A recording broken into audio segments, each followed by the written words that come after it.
قرآن میں بھی اللہ تعالیٰ نے فرمایا کائنات میں کوئی شے ایسی نہیں ہے جو اس کی حمد بیان نہ کر رہی ہو، ساری کی ساری مخلوقات تسبیح بیان کر رہی ہیں.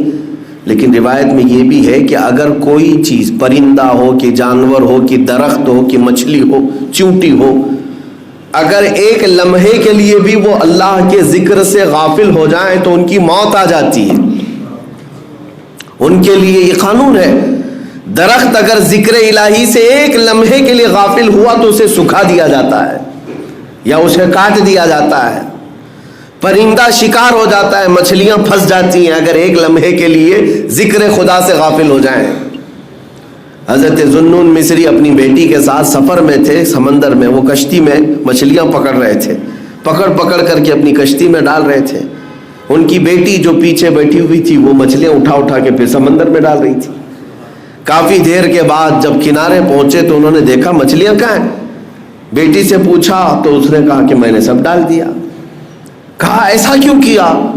کہا آپ نے تو فرمایا جو مچھلی ذکر خدا سے غافل ہوتی ہے وہی شکار ہوتی ہے. تو آپ کی جال میں وہ مچھلیاں آئی جو ذکر خدا سے غافل تھیں، میں نے اس لیے انہیں دوبارہ ڈال دیا کہ مولا ہمیں بار بار مہلت دیتا ہے تو ہم انہیں کیوں مہلت نہ دیں. اب اندازہ کریں، میں یہ بات اس لیے عرض کر رہا ہوں کہ ان ساری مخلوقات کے لیے قانون تو یہ ہے کہ وہ اگر ذکر خدا سے غافل ہو جائیں تو مر جائیں، جل جائیں یا کٹ جائیں. لیکن اے انسانوں، ہمارا حال یہ ہے کہ اس خدا سے غافل رہنے والے کو بھی وہ کھلا رہا ہے، عبادت کرنے والے کو بھی کھلا رہا ہے. گناہ کر کے بھی انسان جی رہا ہے، نیکیاں کر کے بھی جی رہا ہے. یہ اس کی مہربانی اور رحمت ہے انسانوں پر خاص. ابراہیم علیہ السلام کی عادت تھی کہ وہ بغیر مہمان کے کھانا نہیں کھاتے تھے. بغیر مہمان کے ان کے ہاں دسترخوان ہی نہیں بچھتا تھا. ایک بار 2 دن ہو گئے کوئی مہمان نہیں آیا، آپ بھی کھانا نہیں کھائے. تیسرے دن راستے میں ایک ادھیڑ عمر کا کوئی شخص ملا، مسافر تھا. ابراہیم علیہ السلام نے اس سے ریکویسٹ کی کہ میرے گھر آج مہمان بن جا. وہ کیسے لوگ تھے کہ زبردستی اپنے گھر مہمان بلاتے تھے. مہمان نوازی میں پوری دنیا میں سب سے زیادہ مشہور ابراہیم علیہ السلام کی ذات تھی. تو وہ شخص آیا، ابراہیم علیہ السلام نے دسترخوان بچھائے اور کھانے رکھے، کہا اللہ کا نام لو اور شروع کرو. تو آنے والے نے کہا میں اللہ کو نہیں جانتا اور نہ ہی میں مانتا ہوں، میں اللہ کا نام لینے والا نہیں ہوں.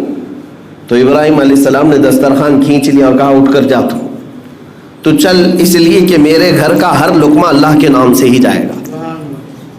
دسترخوان کھینچ لیا، وہ شخص چلا گیا. رب تبارک و تعالیٰ کی طرف سے وحی آئی، ابراہیم آج تمہارے دسترخوان پر اس نے میرا نام نہیں لیا، تم نے دسترخوان کھینچ لیا. پچھلے 50 سال سے وہ میرا نام نہیں لیتا، میں ہر وقت اسے کھلا رہا ہوں.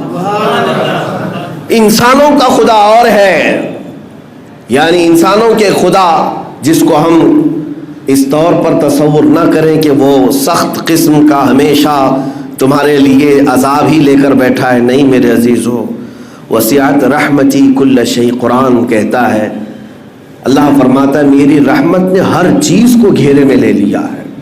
اگر وہ ہم پر رحم نہ کر رہا ہوتا تو پھر ہمارے ہر گناہ پر آج پکڑ کر رہا ہوتا، ہر ایک گناہ کے بدلے ایک ایک نعمت چھین لیتا ہم سے. لیکن ایسا نہیں ہوا ہے.